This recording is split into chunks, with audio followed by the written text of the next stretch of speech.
That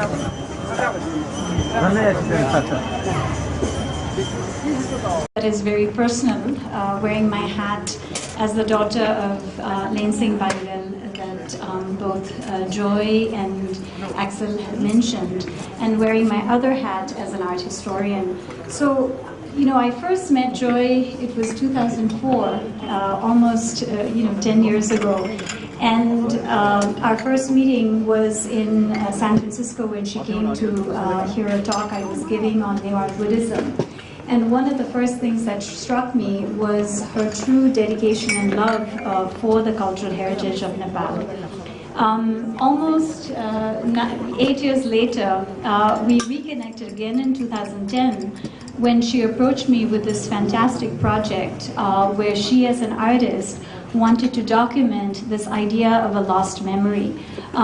Memories that are still in the lives of people, although the tangible objects of faith have disappeared, because these objects are still in the hearts of people, even though the physical works may be in different museums, private collections, or we will never see them again. So it was a very powerful project, even when I first heard about it, and Joy very tenaciously kept through her determination and passion. And one of the things that I loved about the project is the blending of the serious research into an artistic project. And let me tell you, Joy, if my father was here, he would be so proud. He, as many of you know, was an artist, and what Joy brings here in the 12 paintings is that travel of how important these tangible heritage is to the community, and how through these works of art that we in fact instill upon the community, upon the nation, our sense of belonging and our sense of a cultural identity. So in looking at these works, and I often hesitate to say works of art, because they're not objects, they're not works of art, but they're basically embodied divine works that are not simply beautiful because of an artistic merit or aesthetic value, but they're valuable for the reminders and as a testament to the community's faith, to the devotees' worship that goes into the image. So as embodied objects, one of the things that you will see in the project that Joy has really done a marvelous job with going to each of the sites based on the documentations that she has found both in Lane Bangdel's book and also Jürgen Scheck's book, is how these memories are still kept alive, but more importantly that there are also replicas that are made. And I know that from an art historian's hat, we often think, oh my God, this replica does not look as beautiful as something else, but we need to realize that objects are vivified, what we in Sanskrit call pratishtha. So even if it's a stone, and if the object is vivified, it is divine. So the value of aesthetics that we put on an object is very much a Western construct. What is important for us to realize is that once the object is vivified, it is alive, it is real, and it becomes the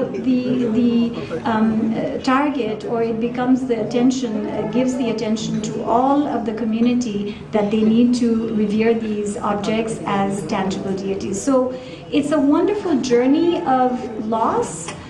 It's a tragic journey of loss, but it's also a journey of how these objects are still alive in the memories of the community. And so the message then is we need to protect the heritage that we still have remaining, and make every effort to get back these objects to its original places. Thank you. So Joy, thank you again for this wonderful opportunity where you bring the research and the seriousness of the issues that are involved through this beautiful evocative work.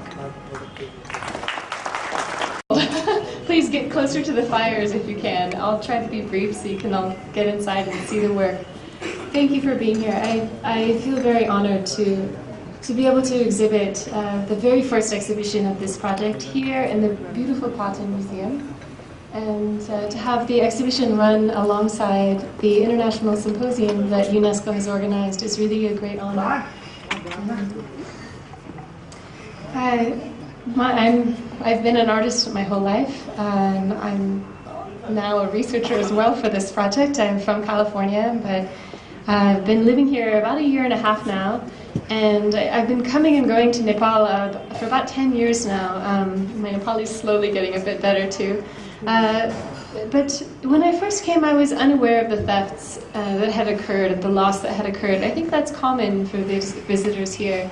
And I just assumed that empty places were meant to be empty, and that new sculptures were just part of the living tradition. And it didn't occur to me at that time that many of the new sculptures I was seeing were actually made as replacements for Murthy that had gone missing.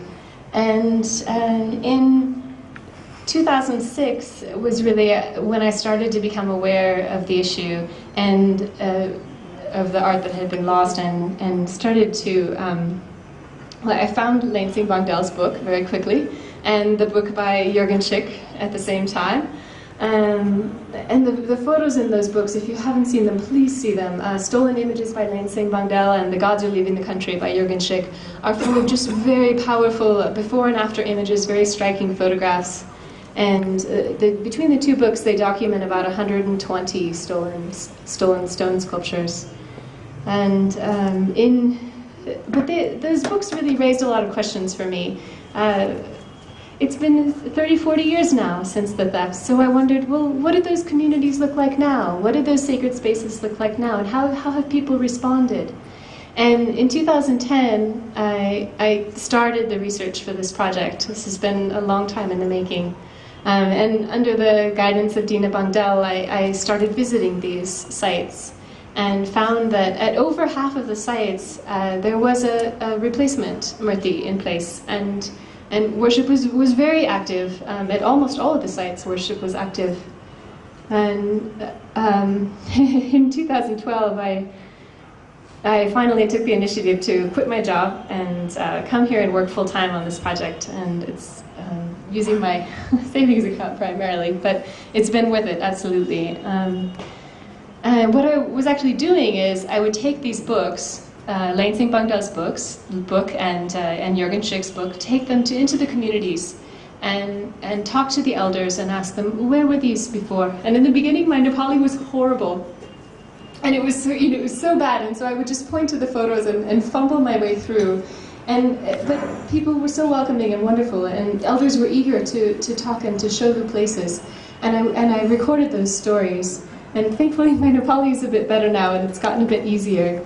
But what happens inevitably is that people would also say, oh, aunus, hernus, arko Murthy pani chore bheko thiyo. And so they would tell me about these other thefts. They would say, oh, come look, this other one is gone.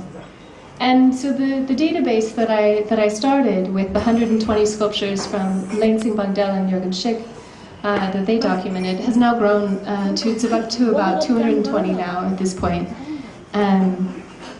So in addition to the paintings, I'm also building a website where this database will be online. It will be searchable and sortable.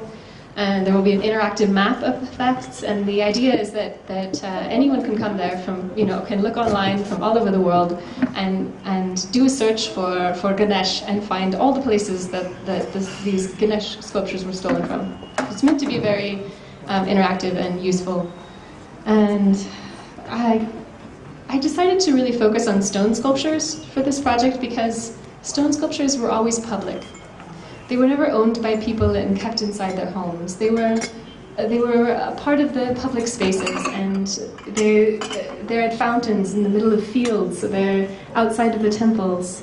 And so it's easy to say that with very few exceptions that all ancient stone sculptures that are outside of Nepal were stolen. I think you can probably say that with some wood, with the wooden struts as well, but stone sculptures is particularly evident. And I get asked all the time, well, why are you painting these things? Why not just photograph? But I think the paintings, of course, the paintings are meant to do something different than what the photographs do. The photographs, really show this very striking evidence of loss. But the paintings are meant to convey something that is less tangible. The paintings are meant to convey the relationships that people have to the murti, to the sculptures. And the paintings are meant to show the life at the sites and the importance that these sculptures have in the communities, and also to convey the longing that people feel at their absence. The paintings are really a labor of love. Each one takes 6-7 weeks. I've used gold.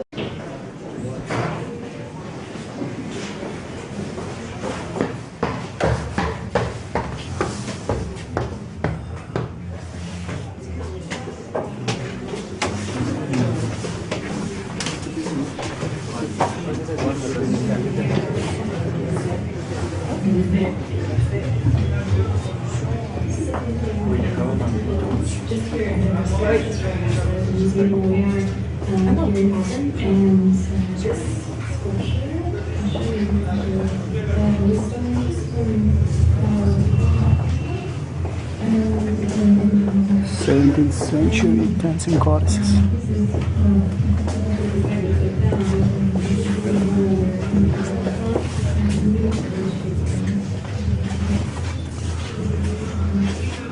Fifteenth century dancing goddess.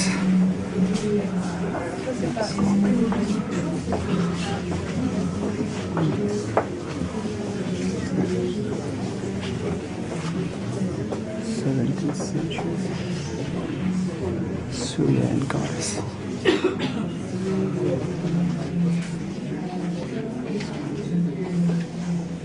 Acrylic with 23 karat gold.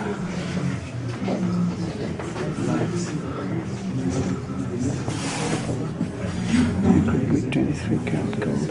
17th century monarchs. Under square. 5th century Shivalinga. Acrylic with 23 karat gold. Yes, yes. Yes, yes. I need to see those. How do you work in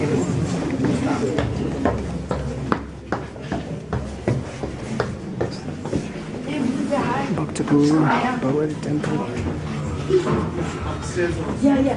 12th century Uma Maheswar.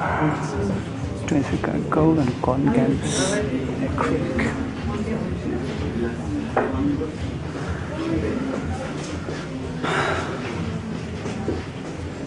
Patan temple.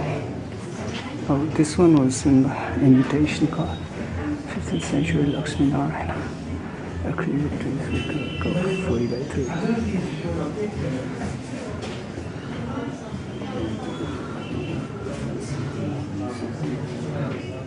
She's actually quite good with this. Okay. Flipping. Yeah. Some graffiti marks. 12th century Saraswati.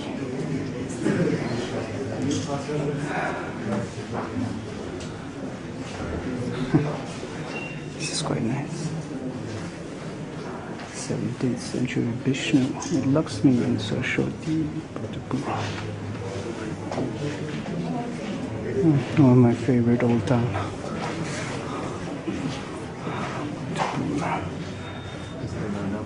12th century Vishnu, Lakshmi and Garuda. Same medium. 40 by 30. What's that? 18th century dog guardian. Fancy that door. It's kind of locked. Common lock. To the hell. Oh. 12th century. Some Umma Vairab or something. 3 feet tall. like the nice light.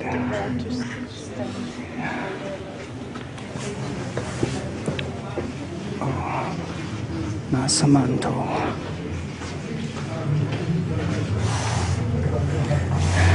This is a really great space. Old ancient palace, museum, and recently turned into a contemporary art center. Commands a lot of elegance.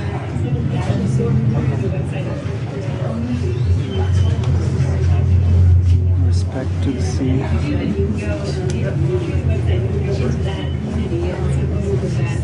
And here's some of the narratives and mix up the memories shared with people in these places. It's really That's the artist, Joylene. She was later saying that she was going to get this exhibition traveled internationally, and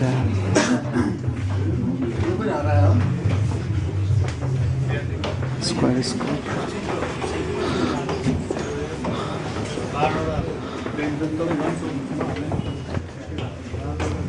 Yeah, let me walk you down the stairs.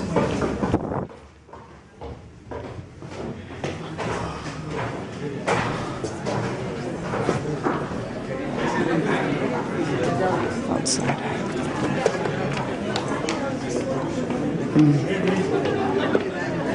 If I can get a glimpse of this square out here.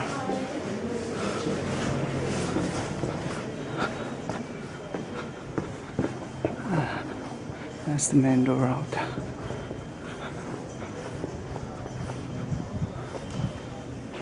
Not sure if I have enough space, but